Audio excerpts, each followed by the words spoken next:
আসসালামু আলাইকুম গাইস, সবাইকে মাহে রমাদানুল মুবারকের শুভেচ্ছা। আশা করি সবাই রোজা আছেন, সবাই ভালো আছেন।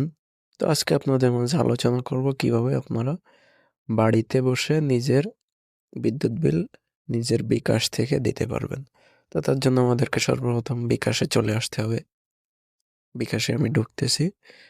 বিকাশে ঢোকার পরে পাসওয়ার্ড দেওয়ার পরে এই যে নিচে দেখতে পাচ্ছেন পে বিলের একটা অপশন আছে। তো পে বিলের ভিতরে চলে আসবেন। ওখানে আসার পরে এই যে দেখতে পাচ্ছেন নিচের দিকে ইলেকট্রিসি, এটা সিলেক্ট করে নেবেন।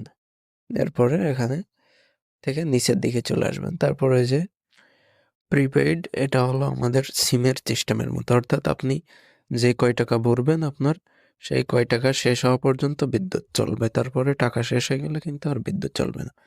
তারপর এটা হলো পোস্টপেইড। পোস্টপেইড হচ্ছে আমরা সারা মাস চালাবো, বিল যেটা আসে সেটা দিব। তো আমাদের অধিকাংশ কিন্তু পোস্টপেইড। তো এখানে আসার পরে আপনার এই যে ইন্টার এসএমএস অ্যাকাউন্ট নাম্বার, এখানে একটা নাম্বার দিতে হবে। সে নাম্বারটা আপনারা কোথায় পাবেন আমি আপনাদেরকে দেখিয়ে দিচ্ছি। এটা কিন্তু আপনাদের বিদ্যুৎ বিলের কাগজেই আছে। তো একদম উপরে দেখবেন গ্রাহক বা হিসাব নাম্বার, এই নাম্বারটা কিন্তু আপনারা সকলে এই সেম জায়গায় পেয়ে যাবেন। তো তারপরে নাম্বারটা লিখে নিতে হবে। আমি আমার নাম্বারটা লিখে নিচ্ছি, আপনারা আপনাদের নাম্বারটা লিখে নেবেন। তো আমার নাম্বারটা লেখা হয়ে গেছে।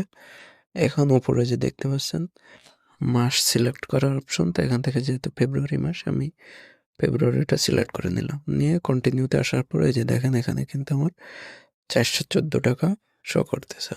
তো এখান থেকে আপনার কন্টিনিউতে আসতে হবে। আসার পরে এখানে পাসওয়ার্ড দিবেন, তারপরে tap and hold for pay বিল, এটা করলে কিন্তু আপনার পেমেন্টটা হয়ে যাবে।